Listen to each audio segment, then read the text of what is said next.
Hello, welcome to Z Explains BG. I am Z. We're playing Pablo Mora in a 7 point match.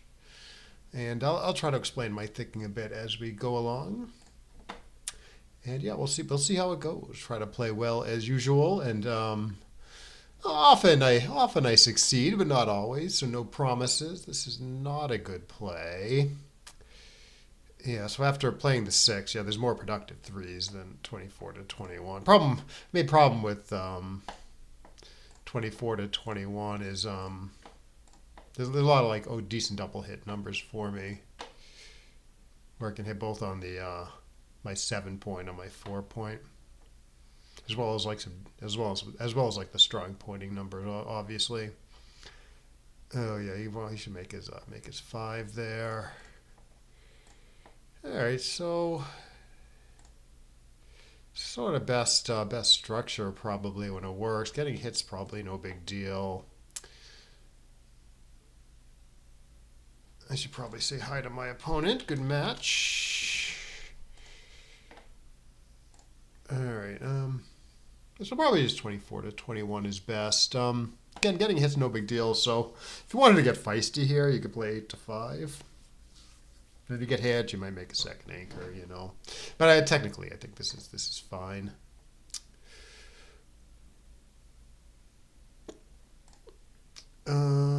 Okay. Nothing wrong with that. Got good connectivity in the outfield. It's 15 point to 9 point. They're within 6 of one another. So I have a good chance to make that point if I can't do anything more productive with it.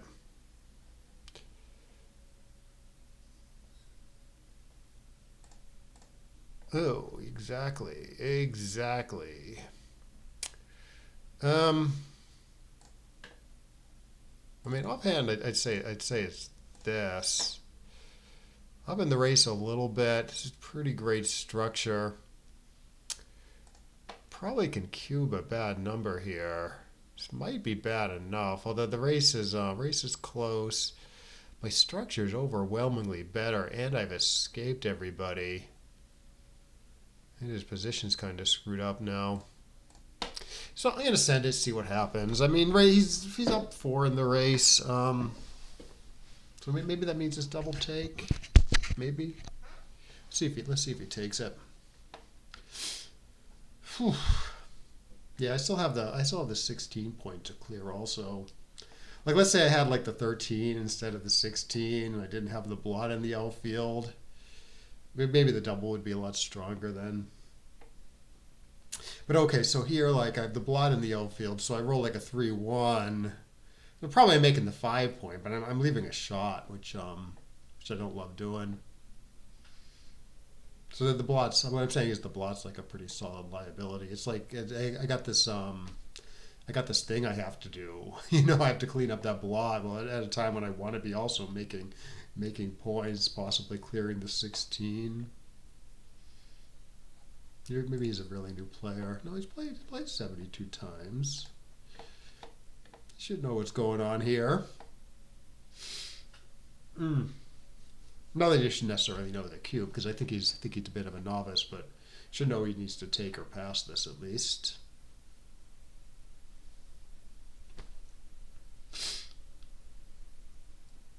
Or maybe he's just stuck or something.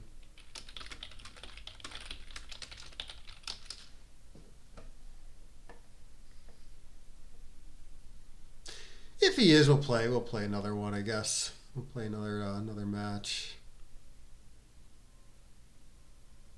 One thing we can do maybe is take a look at the daily puzzle position. I already kind of did it. Wasn't like completely trivial for me. The 6-3. I did explain my thinking a bit in the comments. I did. I wasn't like maybe it should have been obvious, but I did actually think about hitting here, which is some huge blunder. Because it seems pretty natural to get off the anchor and hit. But I was a little worried about the score where I'm 2 away and the opponent's 6 away. So I figured he was going to like cube that, given that it's like pretty gammonish. So I didn't think I was like doing that well here if I hit, given that black and cube and then black's gammons are activated like to a great extent and mine are dead. Meanwhile, if you just want to play safe with something like this or this, you're pretty solid. Seems like you're a pretty solid favorite. Let's see if he's no. I think he's just stuck. Or you lost connection or something. Well, that's a bummer. We'll still stick around though. Maybe I'll come back. All right, and then there's a number. There's a couple of different safe plays, but the best safe play was like pretty clear to me. Like one safe play you can make, you clear the 9 point here instead of clearing the 8 like I did. This clears the 8. Clearing the 9 actually makes the higher quality board because you're making the 3 and not the 2, and so you have this better structure. But this is wrong for 2 reasons. One is the distribution is a little bad. I only have spares on 2 points, the 8 and the 6. Make the right play, you have spares on 3 points, right? So it's more flexible. You have spares here. You have your spares here. You could conceivably play with a spare here and a spare here. And I mean, black might be thinking about getting off this point a little bit. I think that means you want the bigger number blocked. You want 5s blocked and not 4s. Not just for like the double. Like double, you'd rather block the double 4s and the double 5s, I think. In fact, double 4s plays pretty damn bad for black here. But yeah, I think in general you want the bigger double. Yeah, double 5s plays pretty bad. They're not as bad as double 4s, but in general you want sort of the bigger double blocked when you're thinking about containing the back checkers. But also like number like 6-5, for instance, like it's maybe not. I guess he would right away. He would spring both of them kind of freely. There's no numbers like that here, right? There's no numbers that like no non-doubles that get these guys like completely free. So that's why blocking the bigger number has a lot going for it. Anyways. All right, let's go back to the match if we can. Hopefully I didn't screw that up. Yeah, he's just going to time out, I guess. That's a bummer. I wonder if we can restart a new match before this one's over. I'm a little worried that he comes back with like 3 seconds left or something. And then I got to play 2 matches at once, which I've done before. I've like accidentally started 2 matches on this site, and I've like tried to play both of them at once. That doesn't really work. I mean, it's hard to like get your brain to like focus on the right things when you're trying to play 2 matches at once. It's not like multi-tabling in poker, which is pretty easy, mainly because you're just like folding a lot.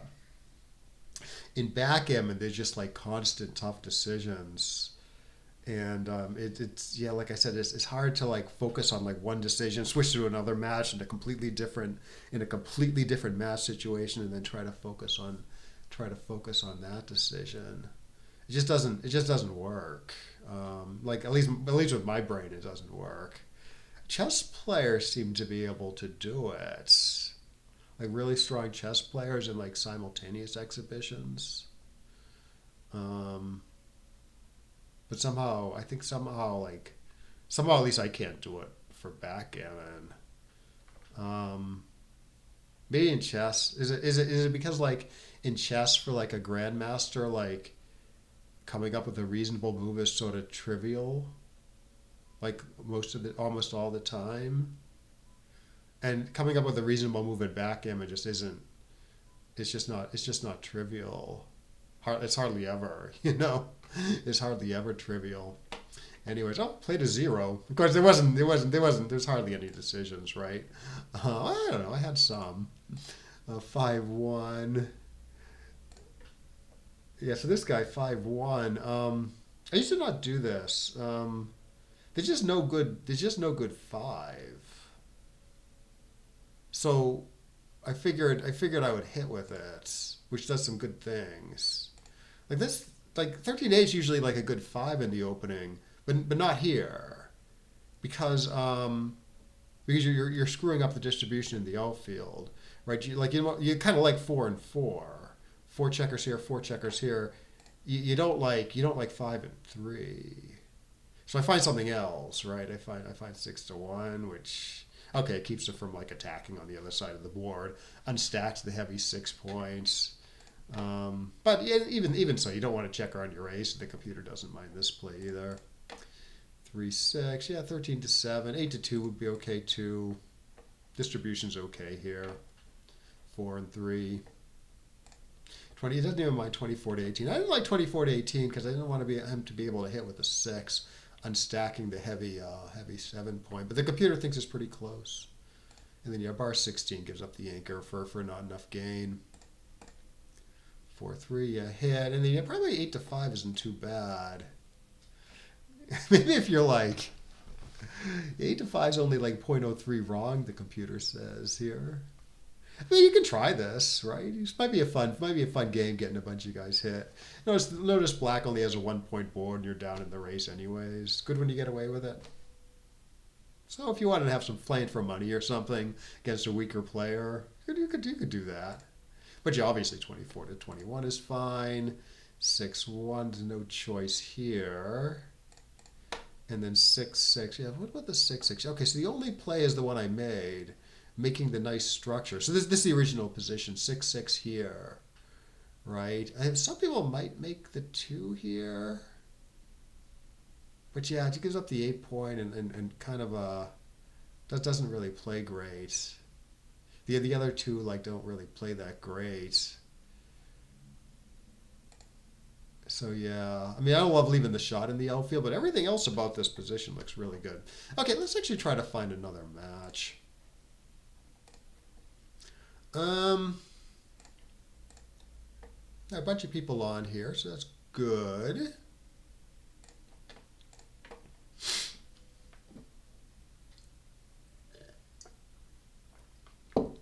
The other site I play on now, this is backgammonhub.com. The other site I play on is Backgammon Heroes, although I haven't been on there for a while. So we can go to there if we can't find a match here. Ooh, Orman, I played this guy before. Seemed like a nice guy from what I remember. Orman Jimenez. Really like that name. Good. All right, good match to Orman. 5-point match.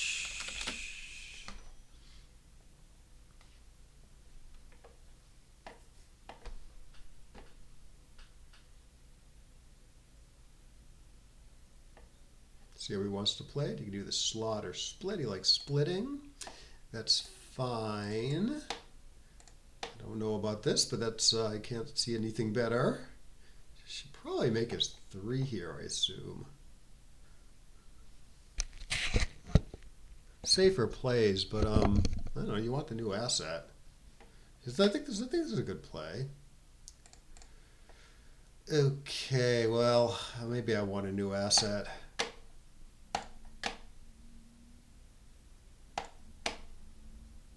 Uh-oh.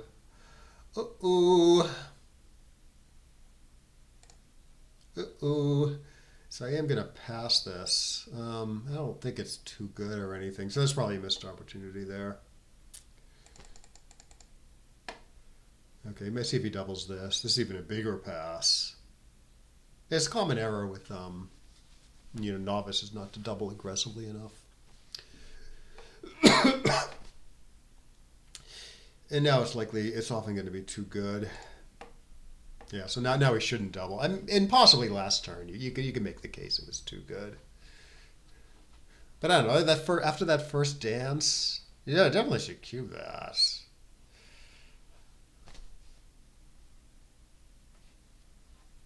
Four. Oh, I'm back in it, kinda. I guess I'm taking now. Two on the roof. Still a little scary, to be honest. But maybe that actually should go double. Or maybe it's no double take. But maybe it should go double take. Like, okay, so he enters twice with a bad number, say, and I'm kind of in trouble still. Like, I have so much stuff to clean up. All right, right, this I am taking, I guess. I don't know. Maybe not. Yeah, this seems like a good cube. I mean, he misses. I got a real game unless he gets to effectively attack on the ace. He hits. I can enter somewhere and have a real game. I guess. Yeah, especially if I roll an ace, I have like a decent 1-4 game.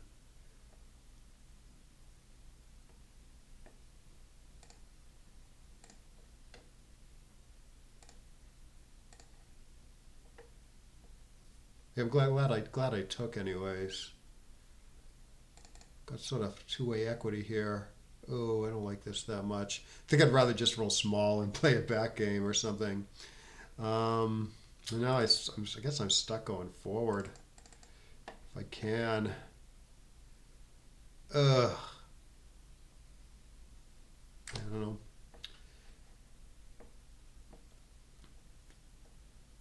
3-3.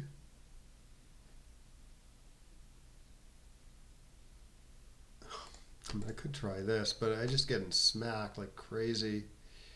Ugh, this is a tough game all of a sudden.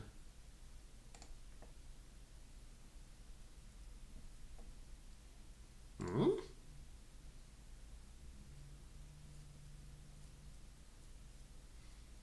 Hmm. Comes in, he hits. I don't like the fact that I have this other blot hanging around. All right, I might be blundering here.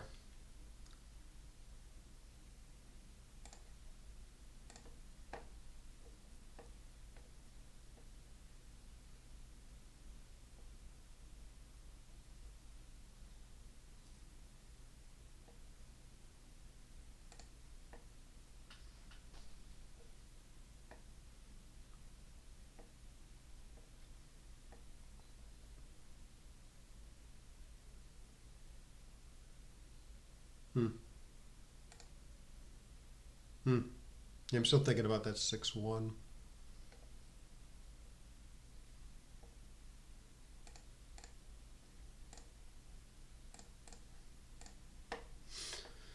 Okie dokie. He's going after me. It's a reasonable plan. Although 11-6 is a real play too. Maybe I just play 11-6 actually. This wins more gammons. Ugh. Yeah, if I hit, I would leave it slotted. Now that 4 points going to be a huge liability for him. Meanwhile, you probably get away with it. You get to fill in that point. That's pretty awesome. So it seems like the risk reward favors leaving it slotted if you hit.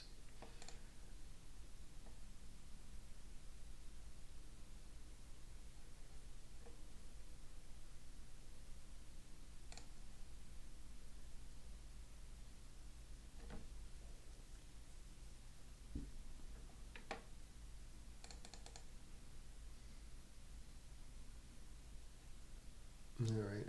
Oh, you can just leave one shot and play like 8-5, 8-7. Get great builders, great flexibility. Let's see if he finds it.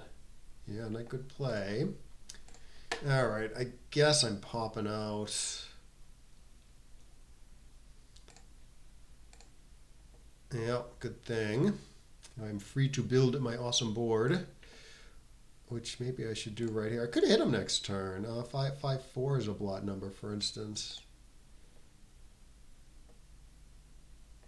Probably some other stuff too.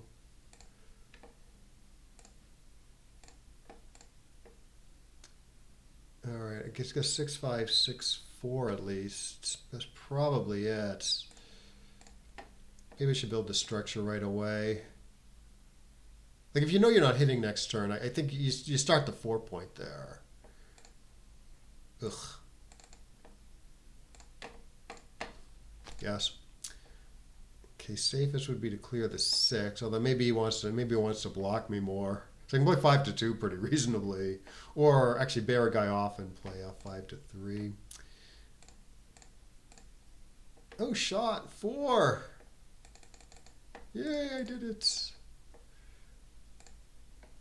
We've got 4 off. I got a little bit of a ways to go, it looks like. I mean,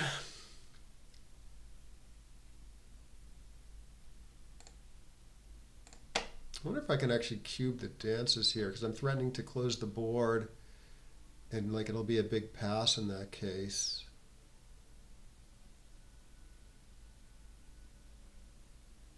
I think it's a pretty easy take though if I do this and he dances. Um,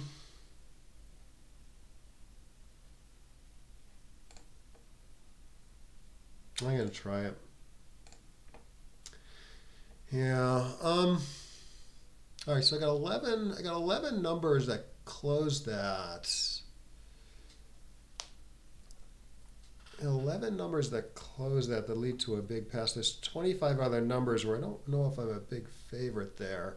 I probably am a favorite though.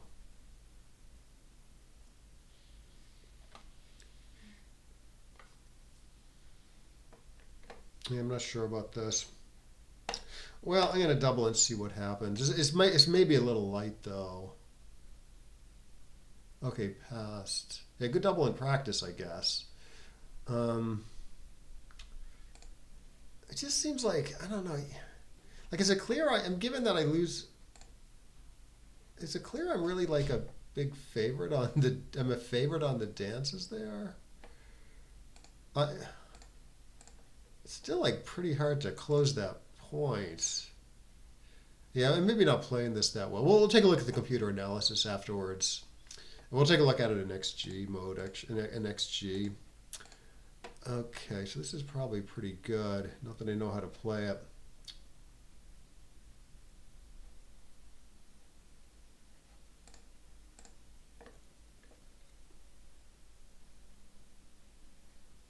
You know, anything wrong with this? Foregoes making the 7, I guess. Safe though. It's safe. Keeps the midpoint.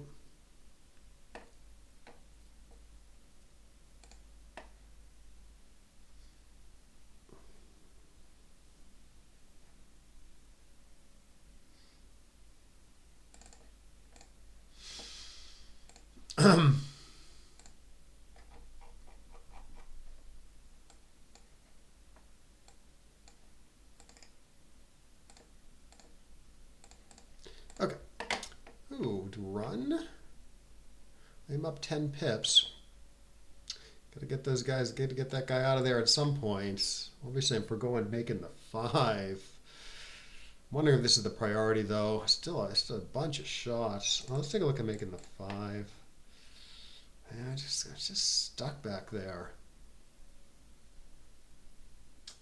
Save for a turn. All right, let's try this. Hope to get missed. Back. 3s and 1s, 2, 6. Yeah, I'm in trouble. Yeah, it's a little bit gammonish. So I'm going to pass this at the score. Excuse me.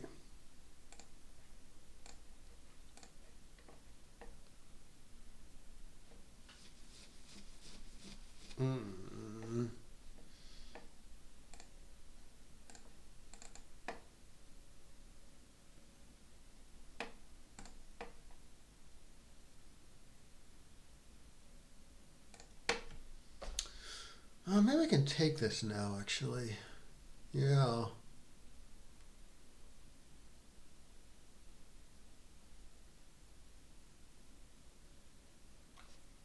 Maybe I can roll big.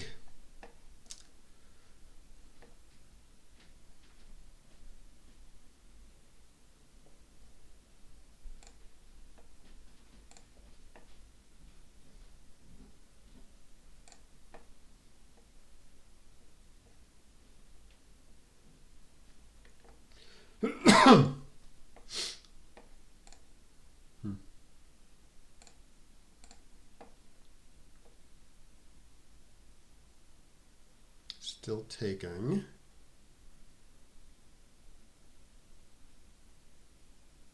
It's got a safe play, but it's pretty sick. Yeah, this is the right idea. 3 shots.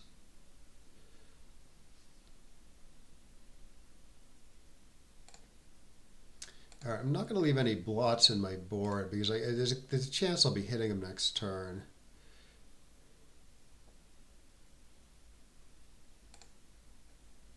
Okay, so I'm down 12. I'm down 8 pips. So this is a take.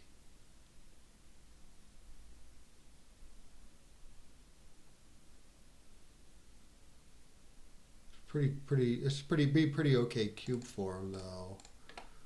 What is this? This is I guess I'm still taking. He's got some decent hit options though. On the other hand, I might hit him at some point.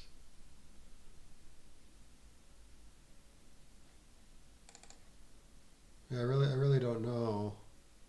Is he cubing that? Is he supposed to cube that? I wonder. Yeah, probably. Maybe it's a little less clear though. All right, let's try this.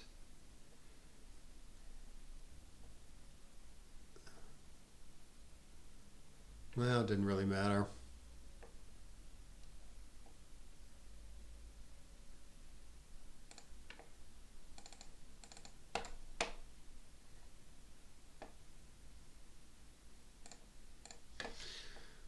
Okay.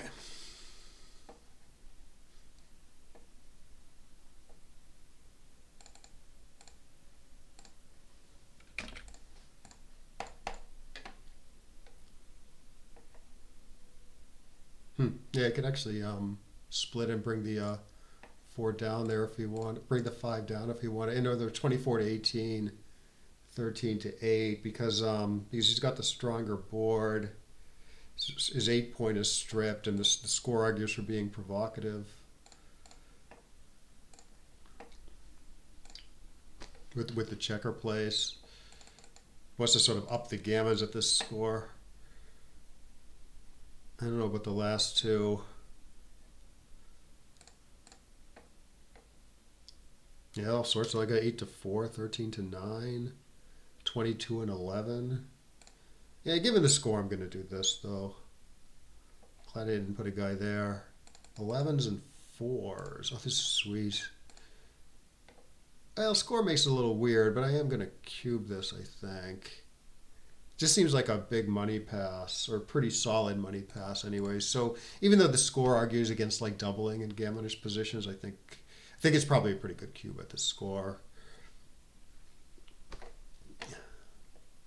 And passes maybe reasonable. I don't know. Okay, so I'm up 2-way, 4-way.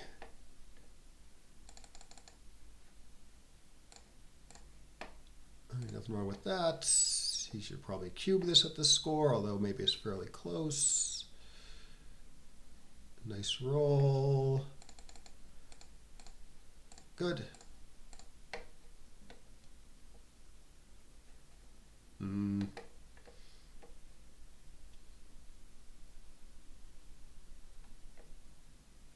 Yeah, I haven't played 11 to 8, I think. Seems like the 8 point has more value than the 10, and the 11 point doesn't seem to be worth much here with this 5 point filled in.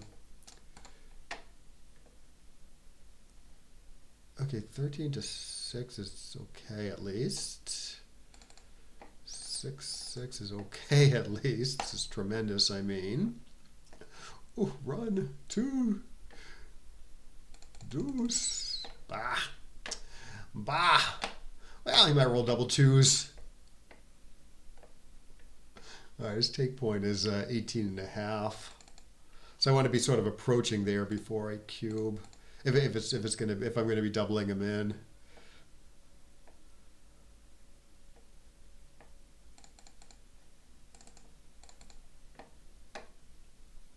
My take points are raw. It's around 20, I think.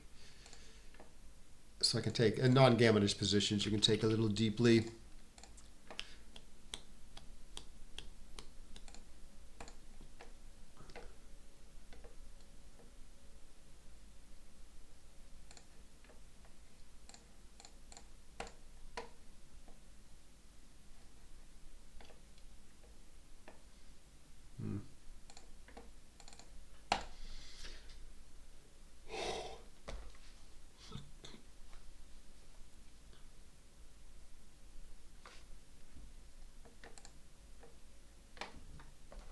If rolls a 2-1 here, I maybe can cube him. Ooh, 6-5.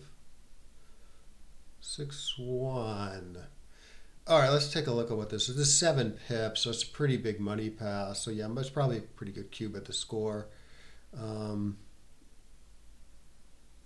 Even if this is a take, which I don't think it is. Maybe it is. I don't have a great handle on how to evaluate this stuff. Whether he's above or below 18 and a half there.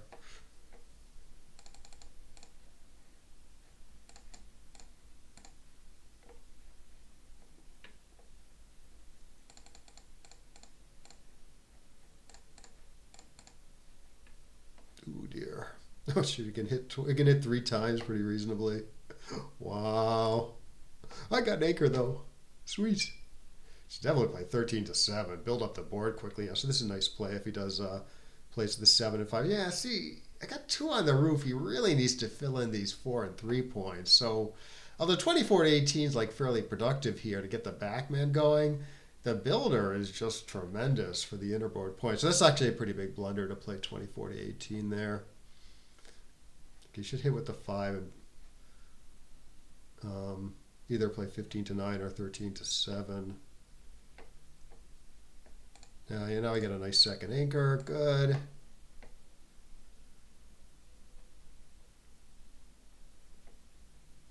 A decent 2-3 game.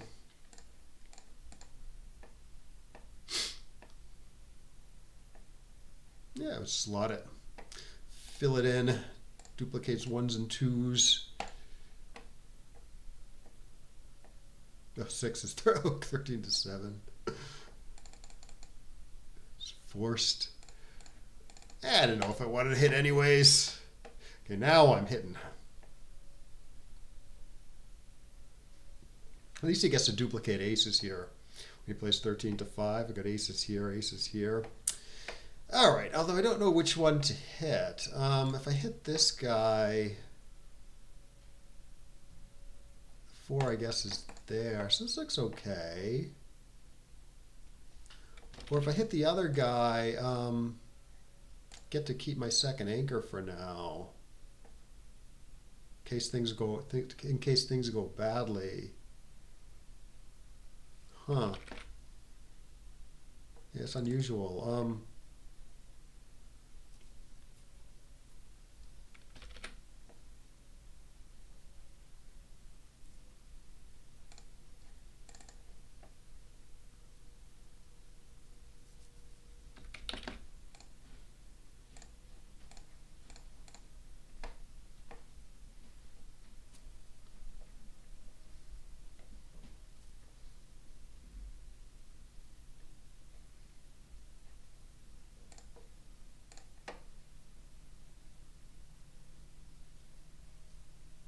Maybe I want to block his 5s actually, because 5s play really horribly on the other side of the board.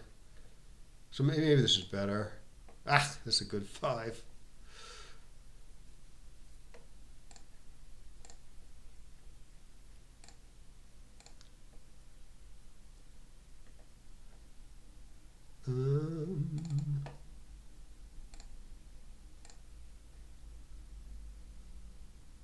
All right, still doing okay here since I kept my 2 anchors. So just the 3, I guess. 1s and 2s again.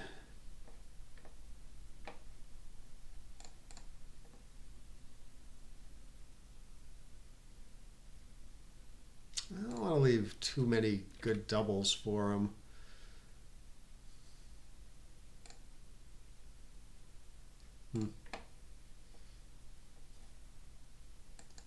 I'm going to focus on making the 8 point here.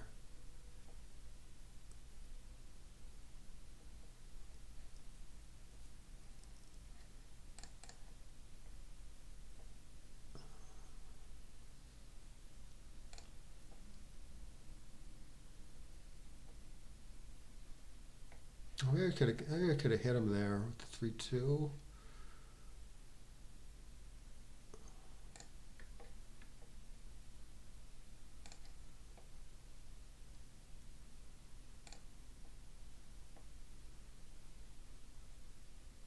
This does not hit. Reasonably, does not reasonably hit.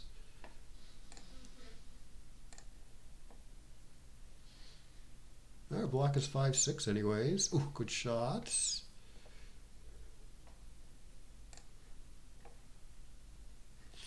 Kind of like the position of these checkers out here. Maybe I should not get hit on 6-2, 6-3.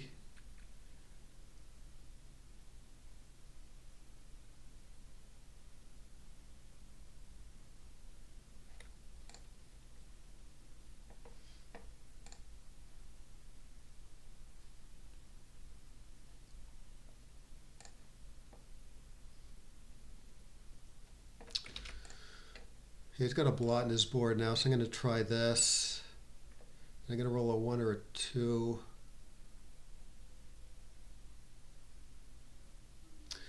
Oh boy, what a mess.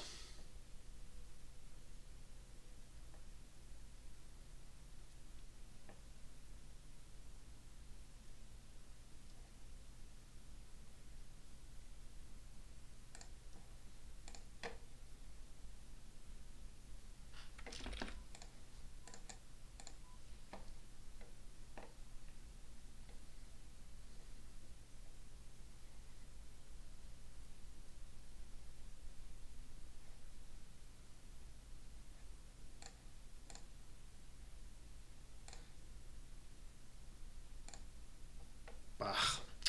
Oh, what a shame. How did I blow that one?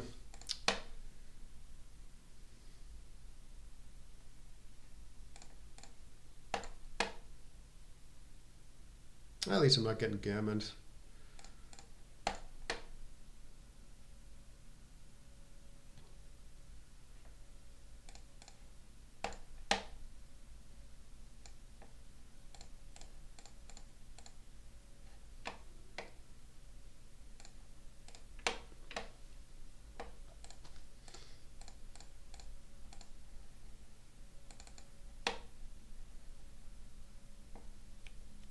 That's good play. So he should be playing a little gammon go at the score. Should remember to double me at some point. There you go.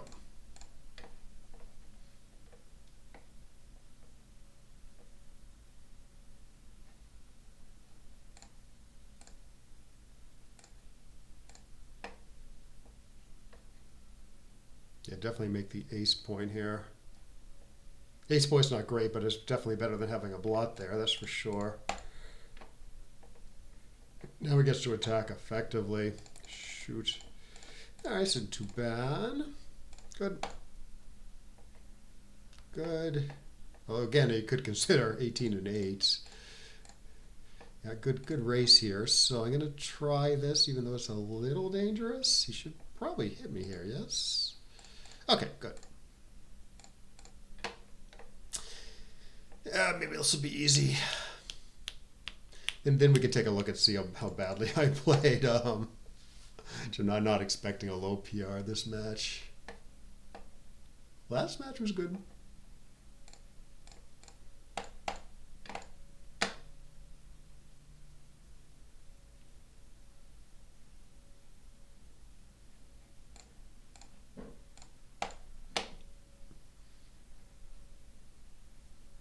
Yeah, should definitely put a guy on the 5 point here. Well, this I guess this isn't too bad because he's very likely to get at least one guy on the 5 point at some point. You should actually put 1 or 2 guys here. It's just like the 5 point stays open. He's just going to have to play 6 to 1 with the 5 later, and that's just going to lead to later wastes. So this is a good play. Yes, especially important because he has checkers on the low points already. And so if he has to play, I'm sorry, 6 to 1 later with the missing 5, he's gonna have a big stack on his ace, and that's gonna like waste a bunch of pips later on. Yeah, same with the 4 point. 4 point's sort of similar. You don't want to strip your 4 point. It's like the most 4 and 5 are the most painful points to strip. Like, okay, so you strip your 3 point, say. So you get down to 0 on your 3 point. You can still usually play 6 to 3, filling in a gap, which isn't too bad.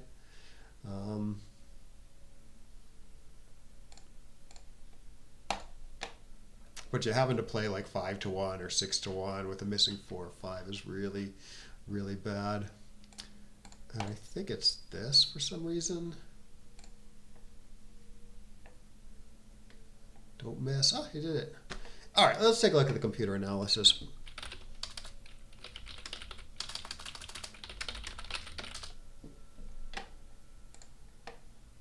Okay, yeah, no, I didn't play badly. I mean, there'll be some blunders, I'm sure, but I expected a much higher error rate. Um,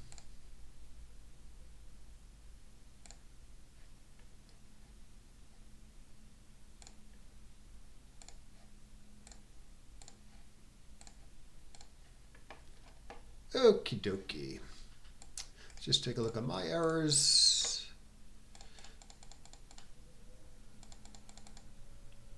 Yeah, a big double, big pass. Yeah, I don't know if he was thinking too. He was probably thinking not good enough, as opposed to too good. But I mean, look at this. I mean, look at this edge, right? I mean, he's blitzing with like this decent board, good builders ready to attack me. Like, if anyone got doubled here, how would you be sure this is a take? You know. So why not cube it?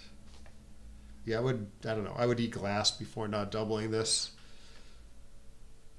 Unless somehow I thought it was too good, you know, which it would be at certain match scores. But yeah, I don't know, people are weirdly reluctant to cube, you know. You know, if you're in a position where, you know, as the other player, if you're not totally sure it's a take, you know, why not cube that? And then yeah, that's just borderline too good here. Fine. And then he does correctly play on. And then I get back in the game with this nice 4-2.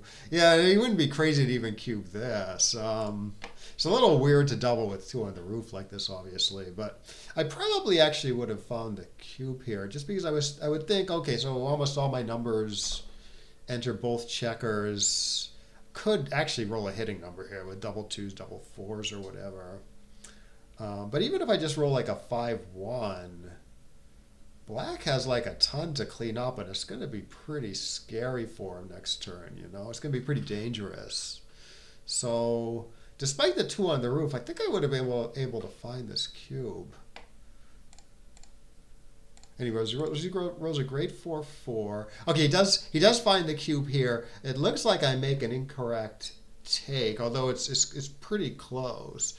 Yeah, like you can see, like the sequence he got, you know, wasn't that great for him. You know, I got my nice anchor, and I got a, you know, so I'm definitely in the game here, but it's still a pass probably. But I don't know. I was thinking I had enough ways to win. I do win this a lot, but it's quite gammonish, obviously, especially when he hits. And then I would say, oh, I can outplay him from here, so maybe the take's okay. But actually, I'm not sure. I played this well at all. Okay, so I do get this 1-4 game, and because I have the 1-4 game, I got 2 anchors. It's pretty decent structure back there. I can kind of play aggressively, hit him. Hope maybe I can build up some sort of offense myself. And if I get hit, so what? You know, I got the 2 anchors. I'll come in, and it might help my back game timing. I do roll this horrible 5-5. I mean, like, I think I'd rather have like a 1-2 and just sort of keep the timing for the back game. Probably, maybe not even hit them.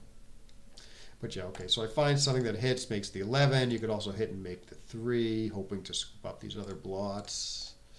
My play's sort of more structurally sound, though. Okay, yeah, this is where I thought I might be blundering. I mean, obviously, the play I chose isn't great, because I'm getting hit anyways. But I only have 1 blot. It's only 20 shots. So it could get missed and survive, or if I get hit, it's not too bad. Let's see what the computer's play does. Oh, it hits and plays 12-6. Actually, I didn't see this play. That's interesting. I thought the hit play was to hit and make the 5, leaving 2 blots in the outfield. I thought it was this guy. So I compared I compared this guy, which is a little too bloody, to my solid looking play. I did see the possibility of hitting and keeping the 11 point, just leaving one blot in the board. Yeah, this would be kind of a cool play to find. Yeah. I mean, it's not great because you're still getting hit and the structure's a little weird. But it's only one blot and only 15 shots you get away with it. You can often build as points. What about 8265? And I didn't kind of consider. I didn't really, honestly, I didn't consider this either. 8265, just leaving 11 shots, keeping the 11 point again. Yeah, I should have probably done this. This is probably better than my play too. Leaving some extra shots for a sort of better distribution. Oh, what a mess. I think I chose the fourth best play.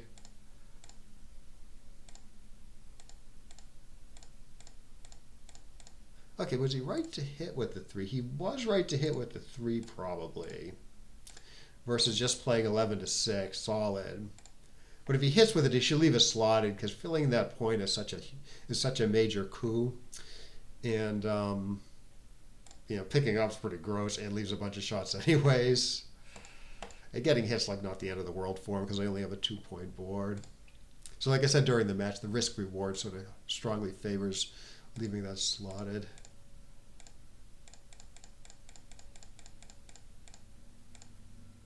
Yeah, I build a board, build some nice structure, kind of crunch a little bit. I do get to hit him. Wants to slot that right away because the 4-point is so important to fill in. Yeah, I didn't seriously consider that, I think. Right, it wants to do this. Maybe get a good cube in on the dances, maybe.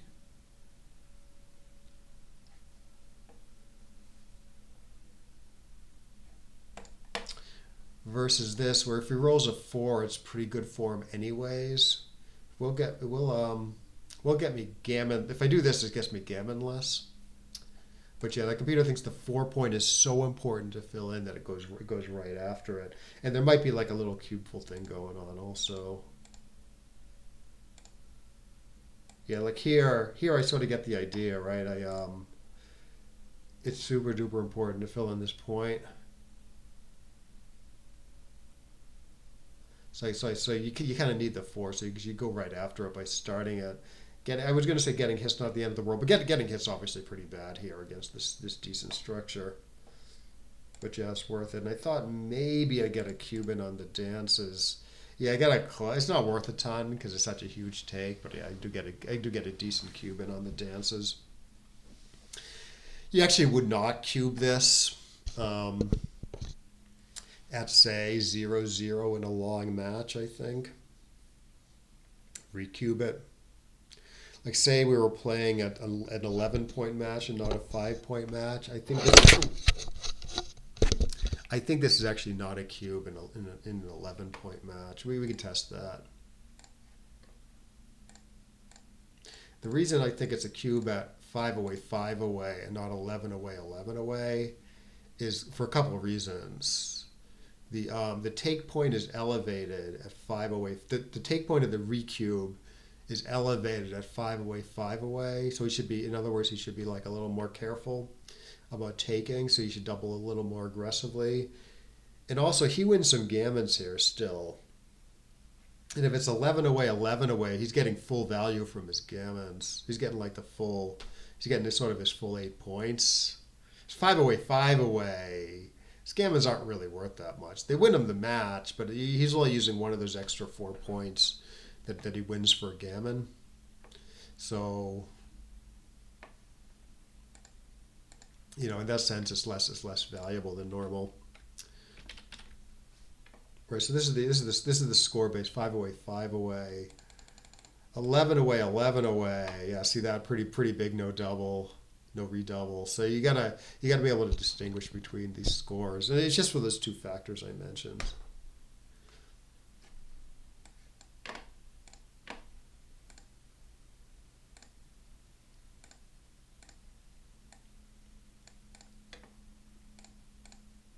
Okay, so it's 2-0. I'm up 2-zip.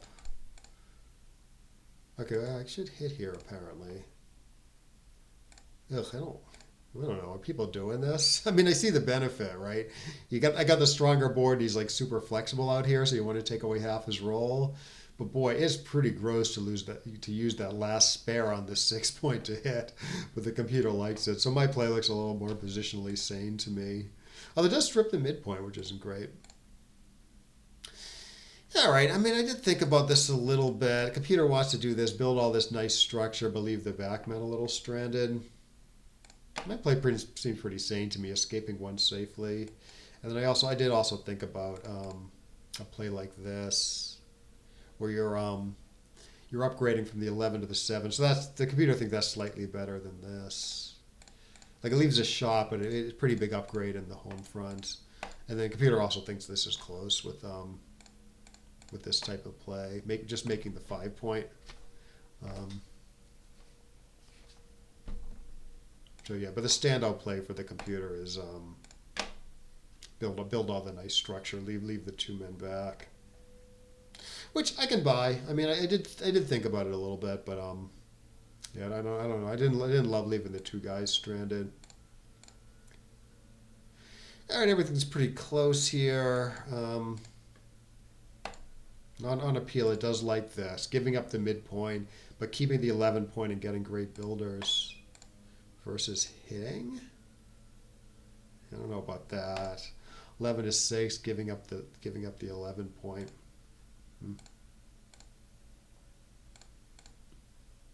All right, it's fairly close. Yeah, I like seeing this because I wasn't totally sure, but I thought 24 to 13 maybe did more. Because I'm up in the race, it's hard to get that guy out. It's not hard to build new good points. So you want to do the thing that's harder to do if you have a choice of two things. So this will be okay too. This makes the awesome 5 point. But yeah, again, it's pretty hard to get this guy going. It's pretty imperative to get that guy going since I'm up in the race so much. And then, yeah, I should just go double pass. I roll this great number. It should go double take.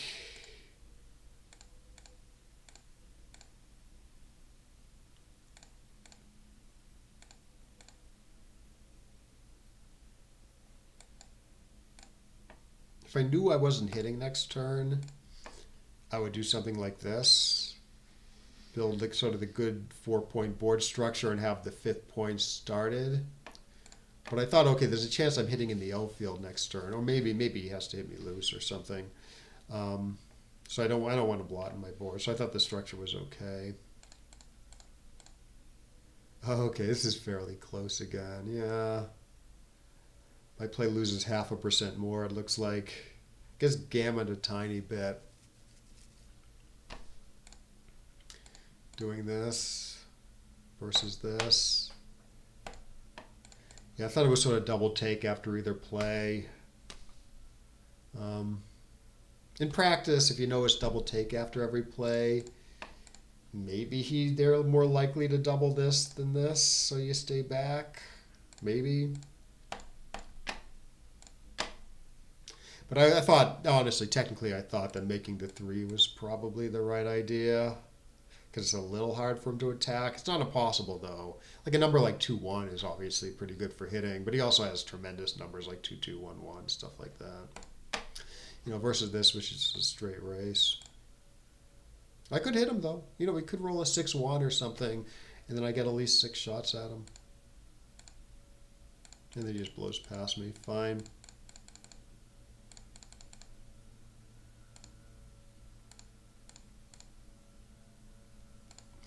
Yeah, here, this is not a cube at the score by a long shot.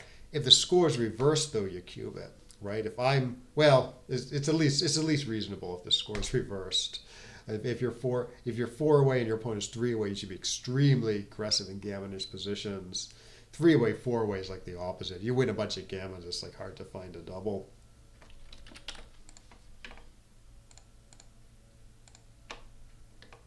Yeah, it's close cube, 4 away, 3 away. Huge no double, 3 away, 4 away.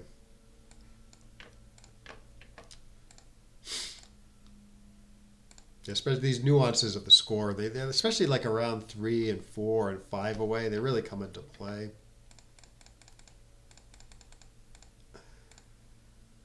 And then I do improve. Yeah, I do get like a decent number. Okay, it is too good. Okay, yeah, I don't know. It briefly occurred to me that it might be too good, but I thought like I don't know. Given the score, maybe could it be a take? I don't know.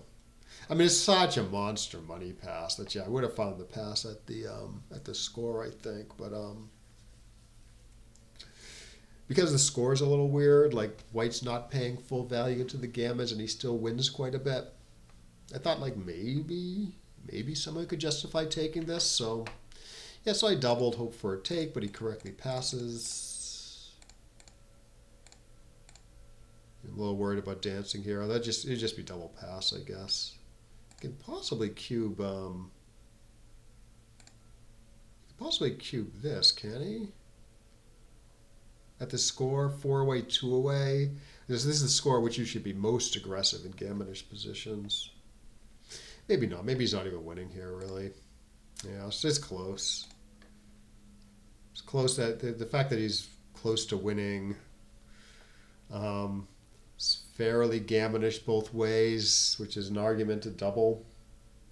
A strong argument to double as the 4 away player. Yeah, you can cube this.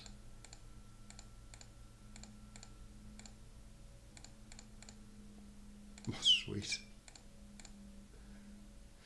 And then it just turns into a dumb race, which I end up winning or losing. I can't remember. I think I lose this. Yeah, I lose this. No, I win this. I'm sorry. I win a point here. Double take. Huh.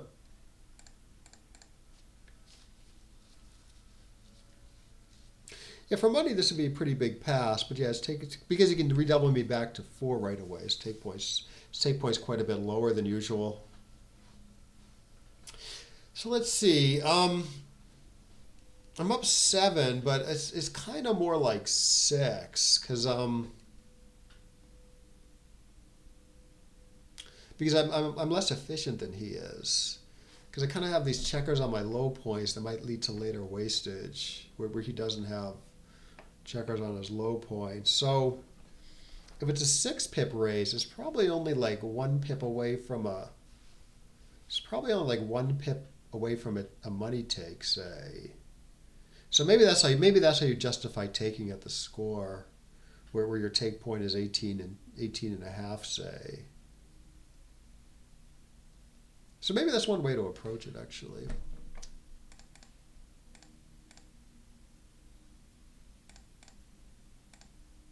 I guess it's great 5-5. Yeah, that's 5. It's yeah, the 6-1's really bad. You obviously should do this. Good builders for the 4 and 3. Good slot for the 7. This doesn't do anything. I'd actually expect this to be a bigger error than .06. Especially because gammons count for him at the score. Oh, I have that 4-1 coming up.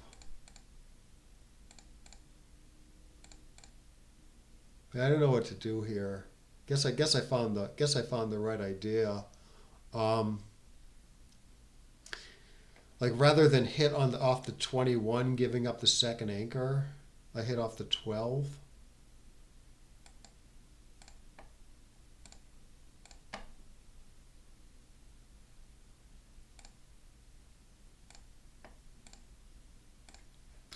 Right, so if you hit with the 1, I guess you play 22 to 18 with the 4. Hit with the 1 off the 21 point. So you do this. Problem is when things go badly, things go really badly, right? So hit dance, or if he rolls double 1s or something. Now you won't have a good game to fall back on. You do something like what I did, hit off the 12. You have a good game to fall back on if things don't work. I mean, things are maybe less likely to go really well this way than the other way. Maybe that's not even true, though. Like, normally you want to hit the checker on the other side. You want to hit the checker on your opponent's side of the board because you gain more when you do it. But here it costs such a valuable second anchor that you don't do it. if you had a spare on your 22, you'd certainly hit with the one over on white side of the board, right? Like if you had this position. I mean, here you're hitting with you're hitting off the 21 point, right? Other than the four is a little bad, I guess. 13 to 9. No, not too bad though. Oh, and it plays 22 to 18, 13 to 12. Oh no, it still hits off the. That's funny. It still hits off the 12 point.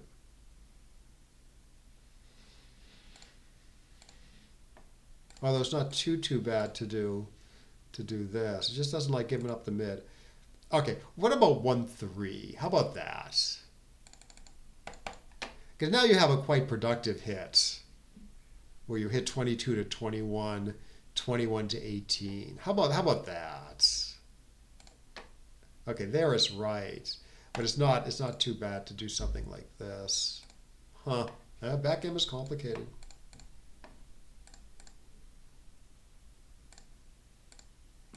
Yeah, that was not a trivial play for me too. That was not a trivial play for me. And maybe it should have been. This 4-1 here.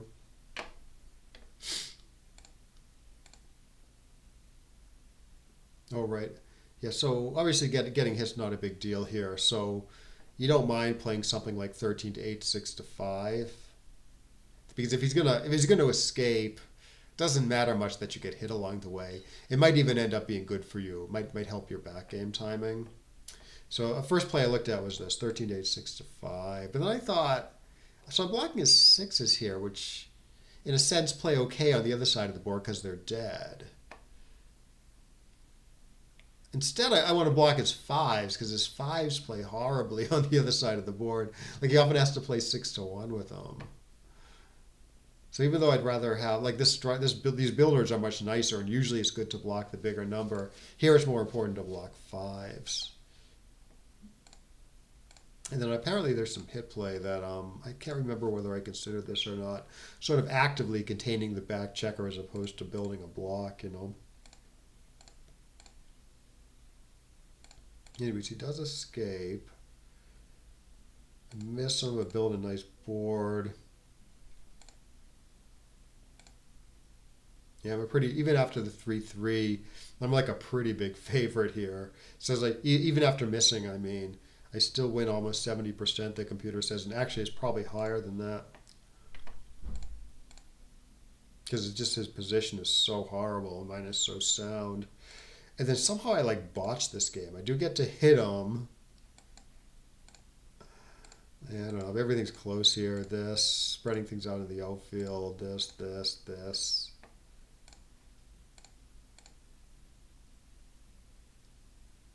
Okay, I can't remember whether I considered slotting here. But okay, so if he's going to roll a 6, you know, again, you don't mind getting hit that much. So so slotting the back of the prime, and this is close. And actually, if he just rolls horribly, maybe you want this position, because you can make a 6 prime, or if you can't, maybe you can hit him with 6s. And then I think I roll a, wasn't there a 3-2 where I could have hit him at some point? Maybe he's coming up. Yeah, 6-2, again, things are close.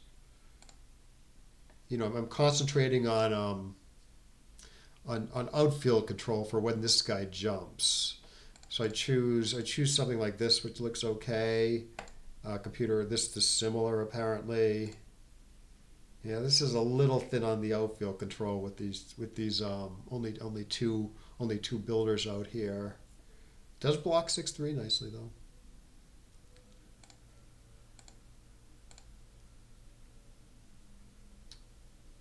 Okay.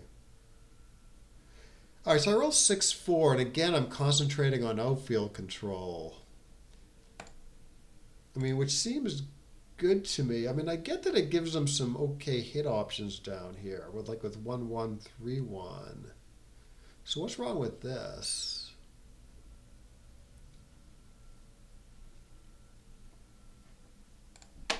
The computer actually wants to keep the anchor and just flood the builders here so it can hit next turn if white doesn't roll a 6. If white does roll a 6, then oh, maybe it's because of this blot here. Like white's 6s are pretty good here versus here. But they're not that good because this blot is usually going to be there. Huh.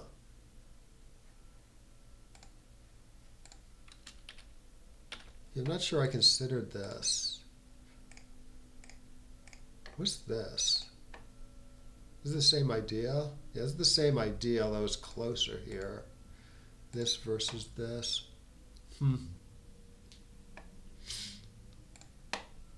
Although I guess here you're paying pretty big to the hits, you know? It doesn't have a blot in the board.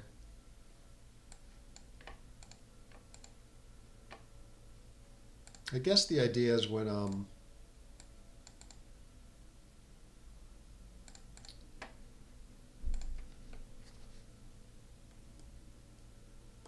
yeah, I guess when things like usually he doesn't roll a 6, right?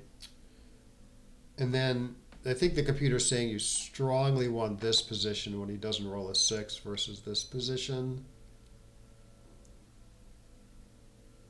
Because you desperately want to you desperately want to hit here, regardless of whether there's a blot here or not.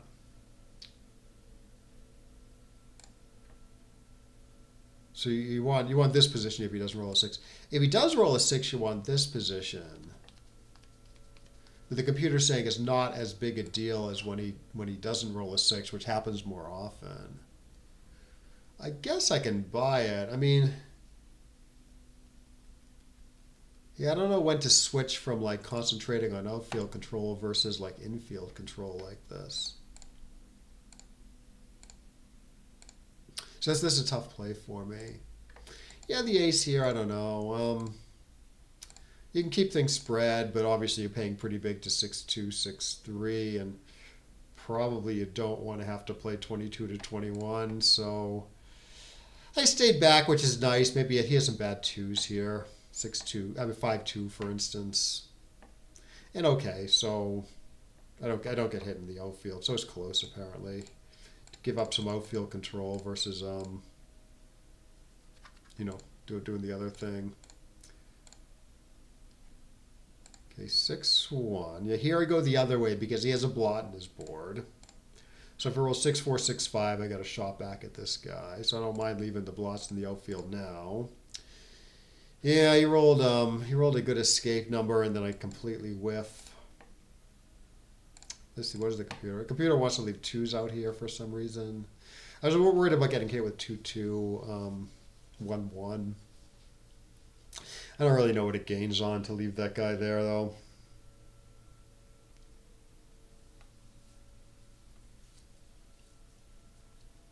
Oh, I think I see it. If he rolls a 3-4 or something, you want that guy there. 3-1, say. Yeah, I didn't see that. Right, like look how white's 3-1, 3-4 plays here. He can play without leaving a direct shot. Here he has to leave a direct shot somewhere. And so I think there's a bunch of numbers like that. It will get gammon a little bit more to do this though. All right, I hang back and then I miss him and then I lose, whatever.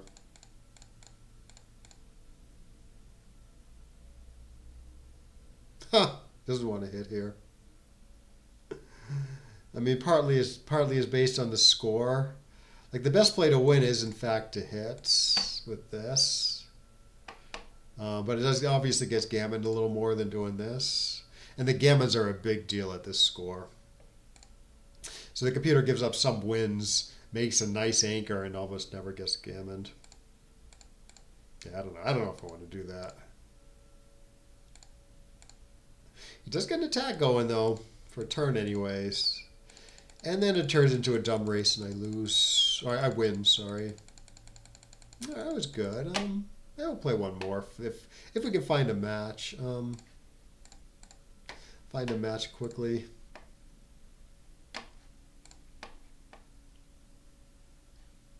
So Aaron T's a good player. We can watch this match a little bit.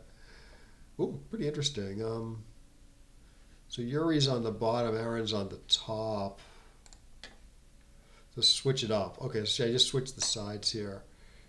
So because Yuri was playing a 1-2 back game, but his homeboard crunched horribly, and then he got trapped off the anchor, and then Aaron's trying to come home. He's got a bunch of bad sixes here, like 2-6 for instance leaves a shot.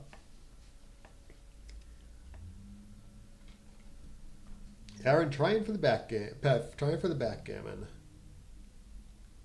Yeah, gammons don't help Aaron at this score.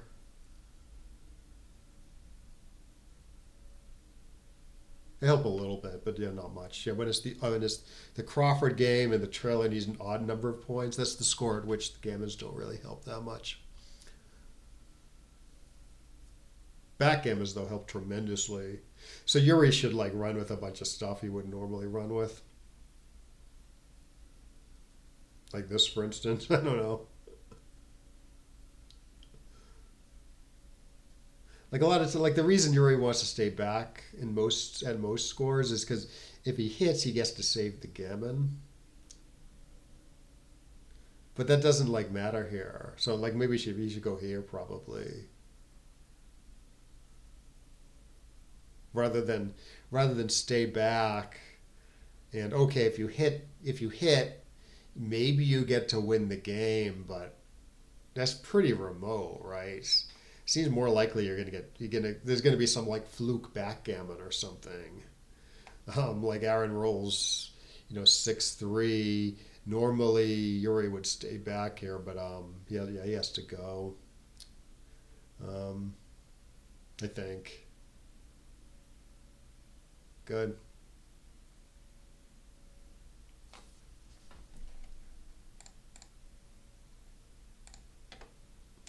Denny DeMeester. Oh.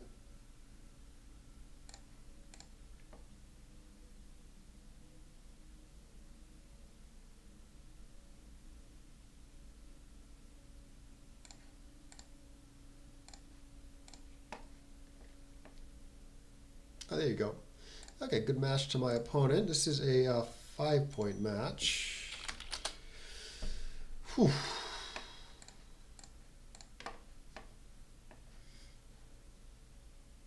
This is good luck. Seems like a nice guy.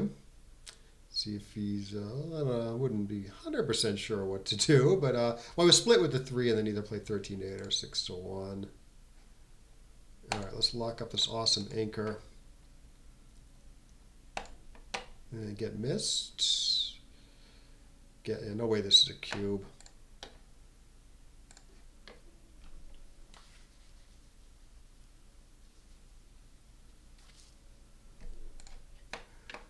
Okie dokie.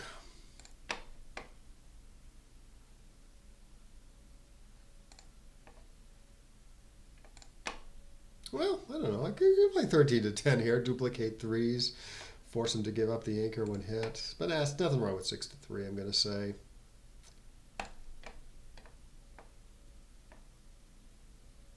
Slightly safer. Ooh. All right, what is this? This is I'm down. Let's see. I'm up 2 pips, but he's on roll. Maybe there's something better here.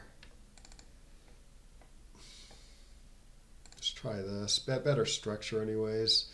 Actually, this looks wrong because it's going to be a little hard to play now.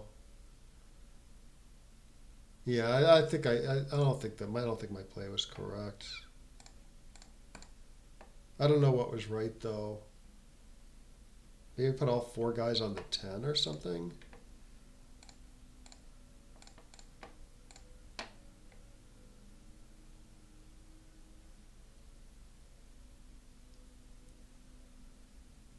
Ooh, great shot. Oh my God. Well, he has like 4 problems and that solved like 3 of them.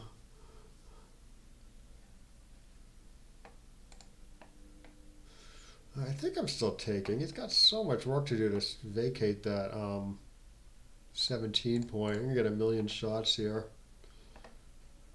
before he brings this home.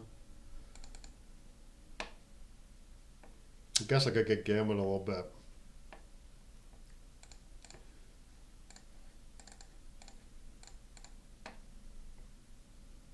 All right, he's got a safe play. She should avail himself of, I believe. Oh, yep. He should hit. Oh, he can duplicate my threes by hitting.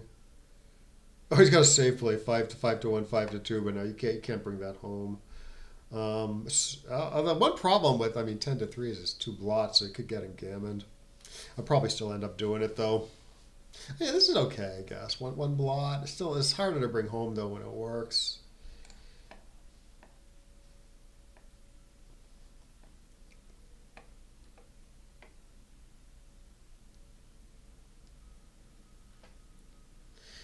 Yeah, I would not leave that bunch of shots. Ooh, don't do that. Did work though. Worked brilliantly. Oh my god. I'm at 6-3-6-4 now if he makes the 4. Which he's overlooking. No, it's hard to overlook that because there's only 1-6 on the board. Oh, I get another shot. No, I don't. Shoot, 10 to 2, and then either clear the 5 or clear the 4.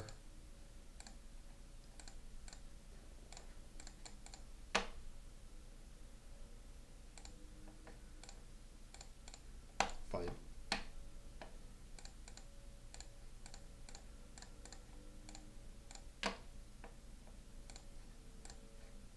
Yeah, so this bears off a little more next turn.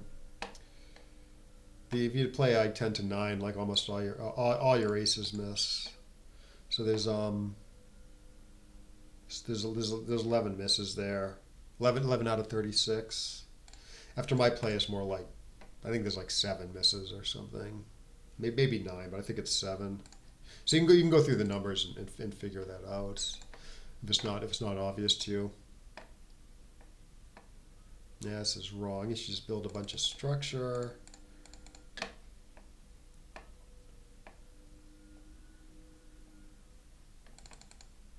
Ah! Double me, please. Good no double.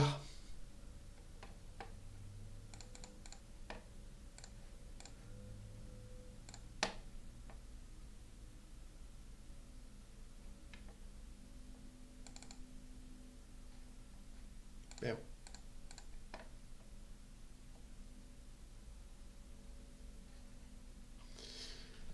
Oh no. I thought we were going to attack, but this is a play. They probably should have attacked though.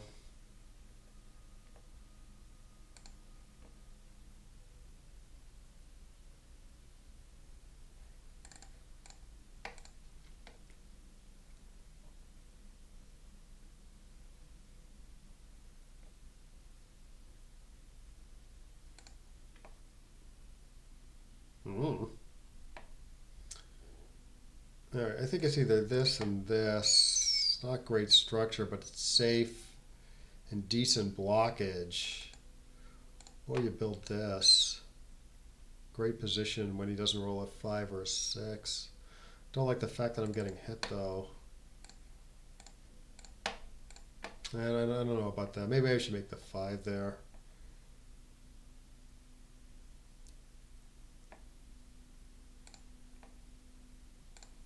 Ooh, don't do that.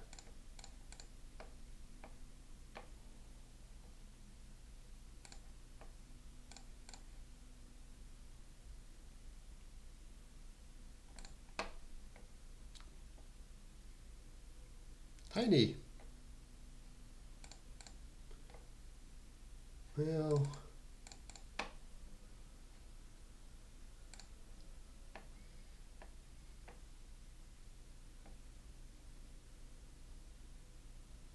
Oh, I see. He wants to make us 2, but the last one's bad. All right, now what? Maybe hit and go to the ace.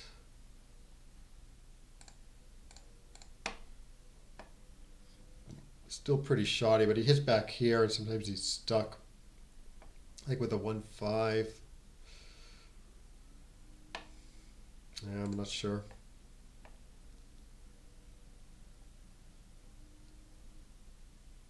good number for once, Alex. Good, thank you. They're likely going to be cubing this. Good. She's go double pass. So you can, in non-gammonish positions, you can take a little deep, but at this score, this 5-away, 3-away score, problem is it's, I don't know, such a huge money pass that the pass is correct. And he loses a few gammons, a few percent.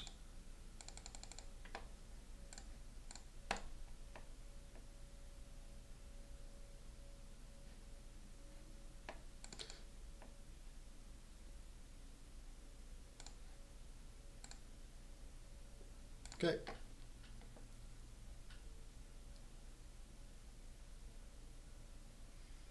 Uh-oh, that's a tremendous roll. Well, I guess I'm taking at the score. Where I win a lot. I mean, I got gammoned a bunch, but I'm not paying full price of the gammons, and my recube potential is tremendous. Oh, he gets to make us 5 if he wants. This is probably a good play.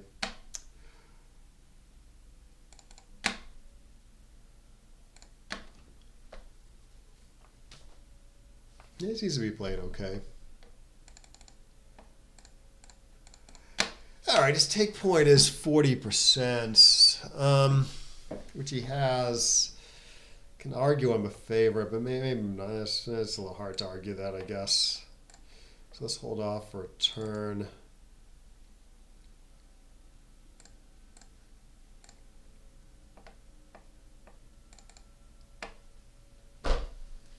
Ooh.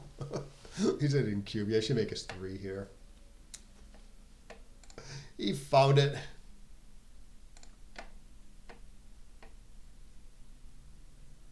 Oh, it's going to be a whooping.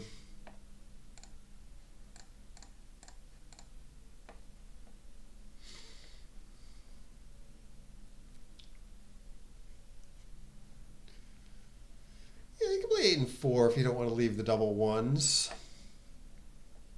Yeah, nothing wrong with that. I'm sorry, no, I'm not even up on the bar anymore. Yeah, I thought I was up on the bar. So, yeah, his play is absolutely correct.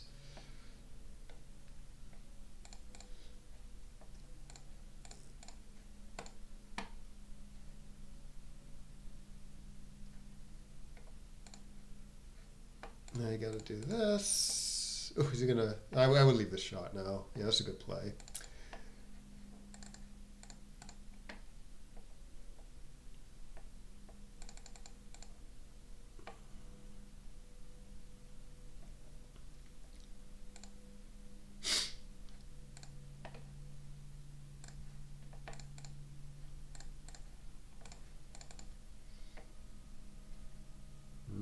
I'm not sure about that.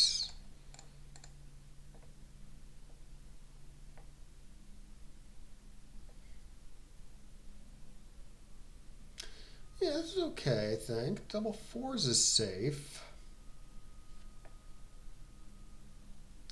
Yeah, this is only 2 blotters. The play I wanted to do was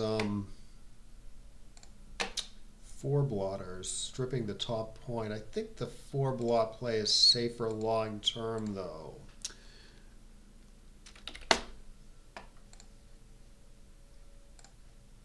Because you get to clear the, if you strip the top point down to 2 checkers, you get to clear it a lot next turn, which is good for long-term safety.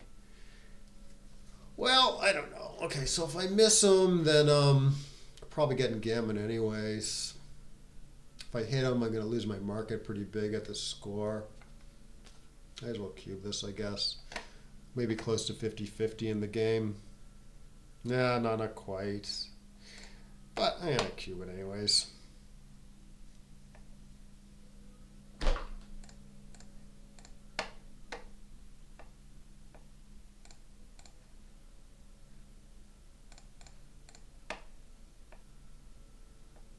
It's going to be one more shot.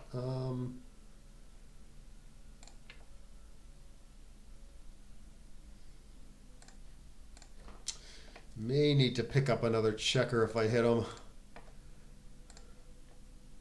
So I don't necessarily want to make the ace point here. Gross. All right, see, I got gammon anyways. Oops.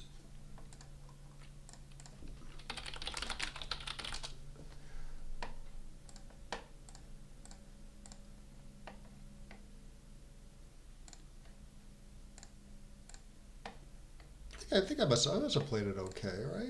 Yeah, I played it good. Okie dokie. Let's go to XG mode.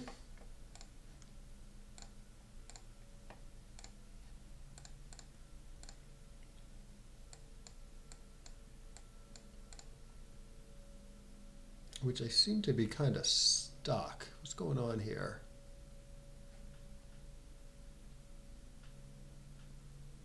I think I tried to do too many things at once.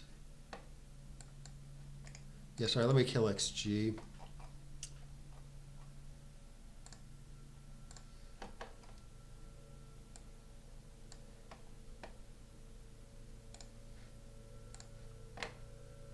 I crashed it.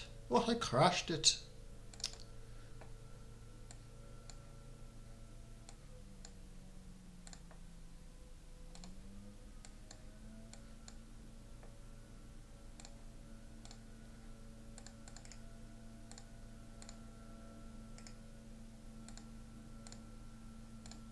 Okay. So I think this is the right match, isn't it? Yeah, no, this is the one I doubled as an underdog. Here, right? Yeah, so actually a blunder not to double this.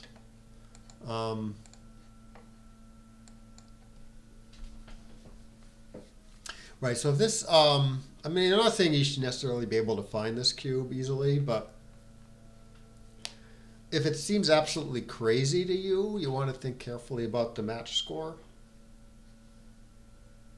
Right, there's not a ton of downside to doubling, even though I'm an underdog. Because a lot of times when I double and lose, I lose a gammon anyways, so doubling didn't hurt me. Meanwhile, if I double and win, I definitely want the cube at the higher level. Now, a lot of times people see this type of position and they think, okay, so if I'm gonna get gammon when I miss, usually, I'm gonna double with any shot. You don't necessarily want to think that way. That takes the theme too far. Like one important aspect of this position is when I hit them, is going to be a big pass. That's like an important. At least it's going to be. I mean, it's important that it's at least going to be a pass after you hit. Like if it's not going to be a pass after you hit, you can always just hit and double later. Like if you hit. And then that way you're protected some for when you miss and then win and then lose a single game later, either because you roll big or because like you hit a shot like late in the game and you lose, but you lose just not a non-gammon. So those two elements are here, right? I usually get gammoned when I miss, and I'm going to lose my market big when I hit. It might not look like an obvious pass when I hit, but the score makes it kind of a big pass when I hit. Because his take points are very high for a recube at the score. So and also by doubling, I'm putting 2 extra points at stake, 4 instead of 2, and I can use both of them, right? I need 4 points to win the match. He only needs 3 points to win the match, so I can use both those 2 points. He can only use one of those 2 points. So in that sense, you can double as an underdog anyways, even without the gammon situation. So all these factors kind of add up, making this a big double. So yeah, something to think about if this seems crazy to you.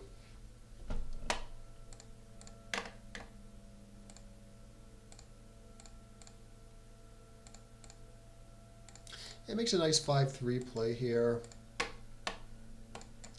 Yeah, you can hit with the 5 and split also. It's often good to hit and split at the same time, because when you're splitting, it's like a little dangerous to do so. But if the other guy's up on the bar, I have fewer attack numbers. Yeah, here, yeah, it's good too. I mean, obviously, 13 to 8 is pretty good with the 5, right? Distributing to the outfield. It is often good to when your opponent splits with a 6. it is often good to hit with this stray five, 6 to 1, because when your opponent splits with the six, right, he's threatening to make like this really nice anchor with a subsequent six, and by hitting with the five, you give your opponent like fewer numbers to do that. Obviously, you don't like getting back hit with the one, but hit back with the one, but still, it's kind of a lot going for it. I do get to make the awesome anchor. He makes his awesome anchor. Yeah, I think a little bit about getting fancy here, playing 13 to 10, 8 to 4, duplicating threes, but it's not great. Because 6 to 3 is perfectly fine. You can also stall a bit, I guess, play 13 to 6. It keeps nice distribution of the outfield as opposed to my play, which strips the 8 points. And then, yeah, I probably play a bad 3-3 here. Okay. Okay, so the computer does not like playing 18 to 15. It does not like this play. Because although I'm up 2 pips, I'm actually down in the race because he's on roll, which is usually worth like 4 pips.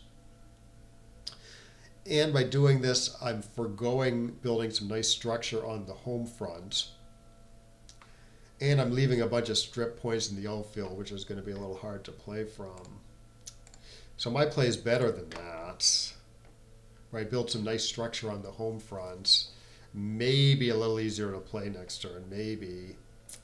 But it's still not easy to play. So what does the computer want to do? The computer wants to do this. Yeah, I don't know if I would have actually done this had I looked at it. I mean, I don't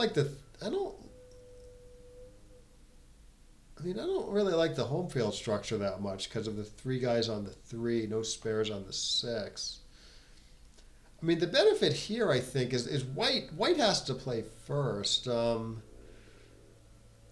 So you want to kind of discourage him from leaving like shots in the outfield, I guess. You might have to play awkwardly on his home front or leave a shot here, and so you make the awesome board. My board's not so awesome here, huh? Yeah, I don't know if I would have done that. I was thinking like maybe this was good, because now it's easy to play from this heavy 10 point. But obviously the board is underdeveloped, so the computer doesn't like it. Yeah, I don't know. I'm kind of glad I did what I did, I guess. Seems like good balance now that I look at like the computer's top choice. But I mean, I'm sure the computer's right. It's just, I don't know. I don't know how many people are doing this. It's not. I mean, if you roll higher than a 7, it's easy to play, but otherwise not so much.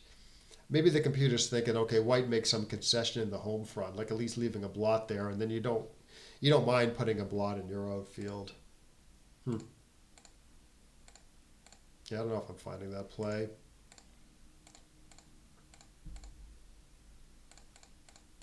Anyways, okay, so he rolls 5-4. Should play 13 to 4, which he didn't for some reason.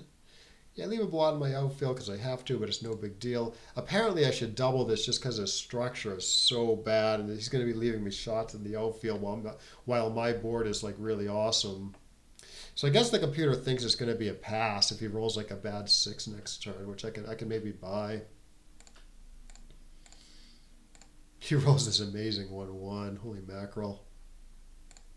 He's still not doing that good, you know. He's doing a little better now, but he doesn't quite have a cube. He's doing better now. Yeah, 6-2 looked okay, although the computer does want to kind of bite the bullet now while I have the blot. Fill in the good structure rather than do this, which is still very hard to come home. Yeah, this play is findable, I think. It's findable because of the blot in Black's board. And the fact that this is still like really hard to bring home without leaving shots, sometimes multiple shots. On the other hand, you make the 4 points. It's pretty easy to bring home if you get away with this, you know.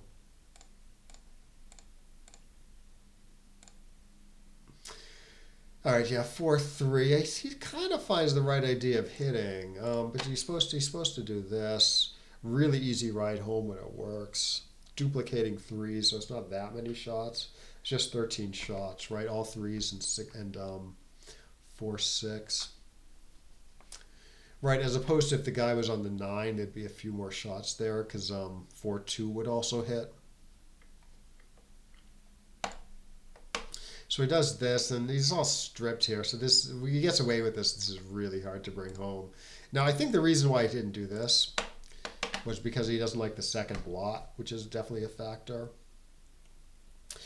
But does I don't think it hurts him that much. I mean, I have cube access, so even if he does this and gets hit, I mean, I'm going to get to use the cube anyways.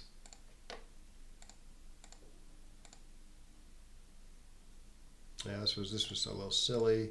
It's kind of a creative idea, right? Better, easier ride home when missed. But yeah, now my board is awesome, and it's not doesn't help that much versus this, I guess. Yeah, you don't want to leave a shot there, but it works. It works, and then he wins. Not sure about bearing off two, but the computer likes it, mainly for the gammon, I assume. Yes. And I just lose, right? This is that 4-1.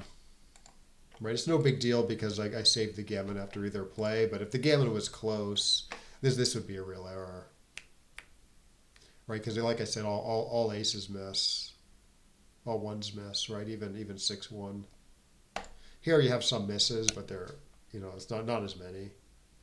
Right, 1-1, so 1-1, 2-1, 3-1, 2-3, 7 misses, and I think that's it.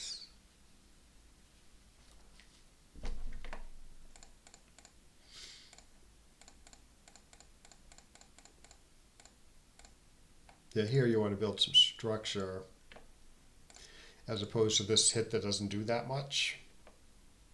Get to build the money play I think is this. Build two really great points.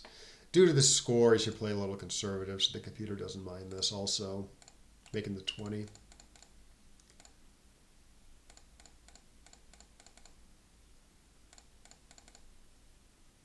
What is this 5-5? Yeah, 5-5. Yeah, 5-5. This is a normal thing, and the computer does like it. At the score, though, where you want to play a little conservatively and maybe keep the gammons down and maybe you can get into decent cube, computer doesn't mind his escape play too much. Like you'd probably do that. You might do this if you didn't have this back checker there.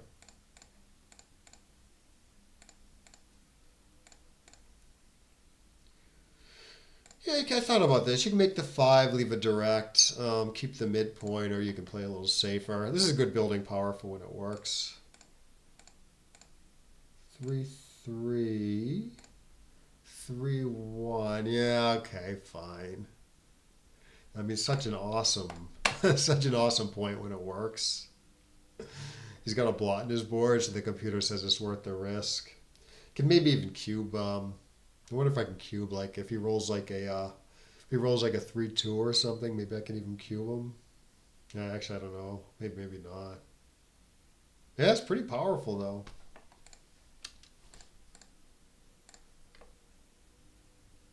Just gonna check that.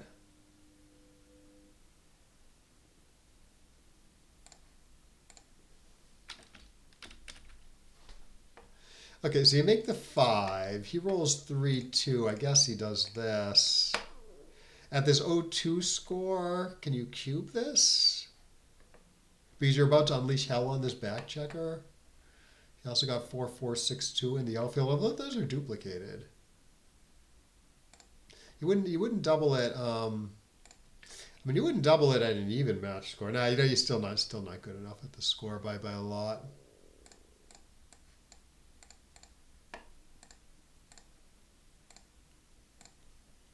Anyways, I choose this play that doesn't build the 5-point, but builds decent structure anyways. Computer doesn't hate it too much.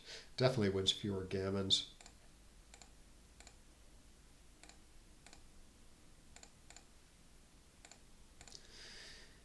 8-4-6-5. Wow. Ha. I don't know. I mean, I guess you can find this, but boy, I did not consider that. I considered 10 to 5 actually.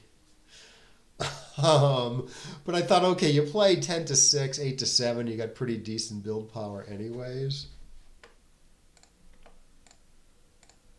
So there's no need to take the risk to do this.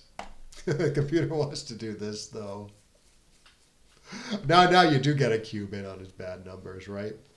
Because you're about to fill in all those points and have have a 6 prime like really soon. Getting his pretty bad though. The race is well, he's up 11. Is the idea? Maybe part of the idea is that okay?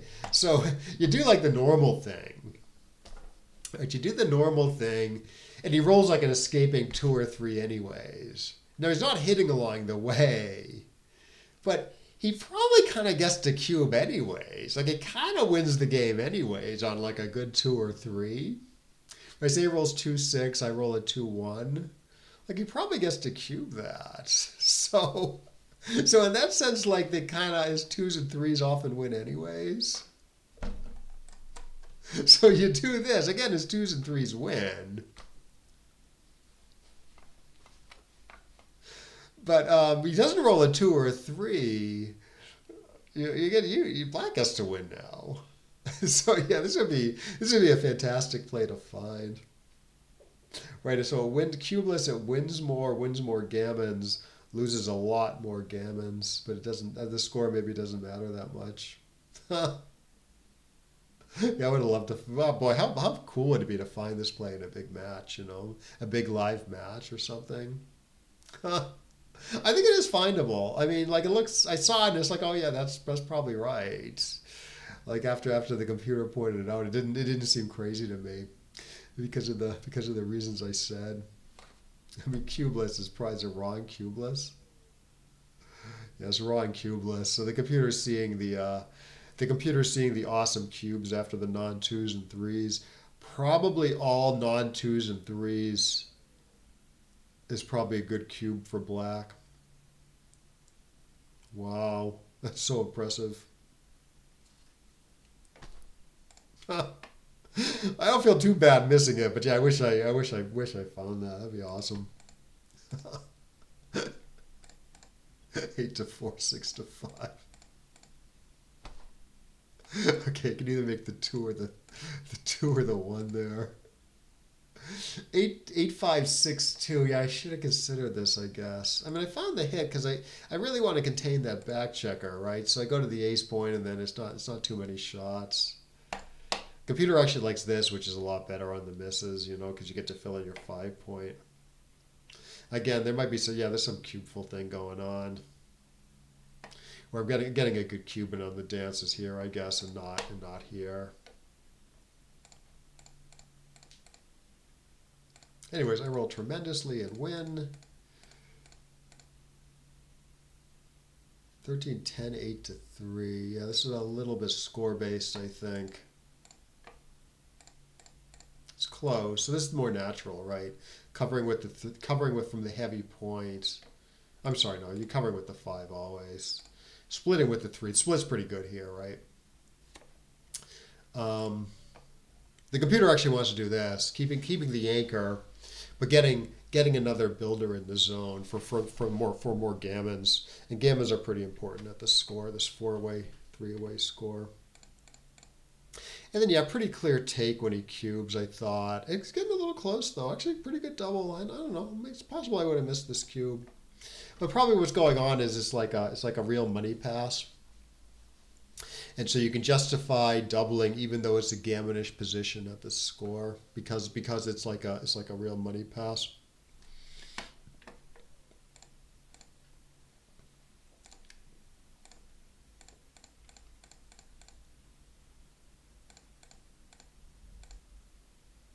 Yeah, I thought a little bit about because of the match score, because his take point's so high.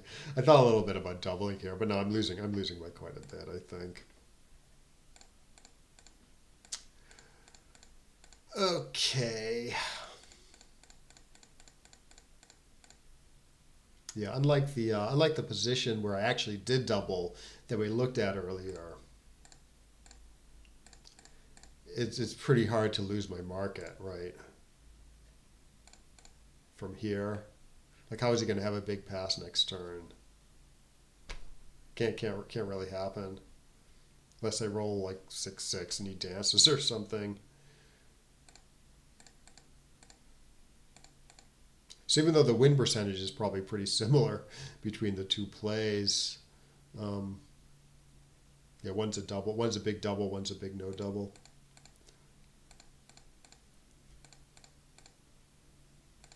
Anyways, I'm hanging back, playing an ace point game, playing an ace point game. I do get a stray hit in here. It doesn't go anywhere though. Playing an ace point game. This is probably wrong, isn't it? No, his play is good. His play is safest. I thought a computer preferred this structure. Yeah, maybe it usually likes this if the gammon's in question, and the gammon matters a lot. Hmm.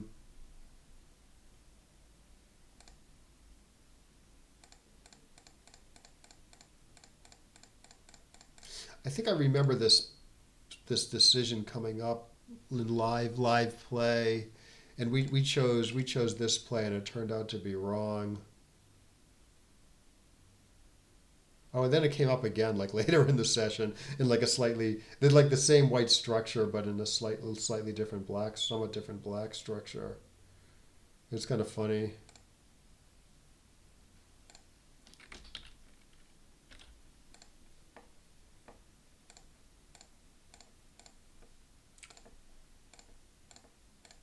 Say it's a money game, and the gammon is somewhat in question. Does it like bearing off the guy here? I think it does, just by a little bit. Like the play that came up, the play that came up over the board, like it wasn't close. It was like point oh. Our play was like this structure was like point oh 0.05 wrong. So I'm trying to remember the exact circumstances, but I'm just not finding it. I'm pretty sure it was this structure. Yeah, maybe I'll ask. I was with my friend Matt. Maybe I'll ask him about it.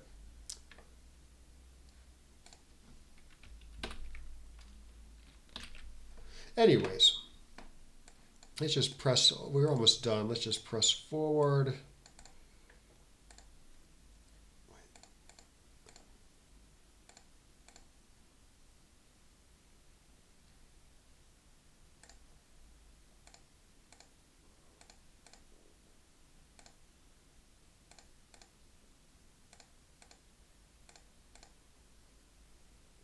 Yeah, this is fine. Okay, good. Yeah, we talked about this double already. I miss 6-5. Yeah, 6-5. This is 5-6-5. Yeah, so I don't. I mean, it maybe doesn't matter that much because I almost never win any. Because it almost doesn't. It's a little hard to see how it's going to swing the game. But I think technically you don't want to make the ace point here. You don't want to do this because if I hit a checker, I'm going to want to try to fish for another checker. In other words, I don't want the closed board. I want some prime, hopefully a 6 prime at some point where, I want this point slotted. I want him to come in, expose another blot, and then hit this, and then I get to hit a second blot. And it's just because he has so many guys off already. It's getting the second guy hit is super important. So even like when I roll like 5-5 here, I kind of want to avoid making the ace. Although here it really probably doesn't matter, right? Yeah, the computer really hates making a closed board. No, it just doesn't hate it. It's all very close, just because it's, I don't know, 2% wins versus 1.8% wins. Anyways, so I lose. Okay, well that was a good session. Yeah, so some tough matches. Definitely some tough plays. I mean, this was no, not this. This was sort of the most interesting position, which again is sort of findable if you think about it the right way. With the cube in the middle, and the score the way it is, this would be a sweet play to find. For me, this is the most interesting position of this session. But anyways, hope you got something out of this. Yeah, thanks for watching. Feel free to ask questions below in the comments section, and I will see you next time.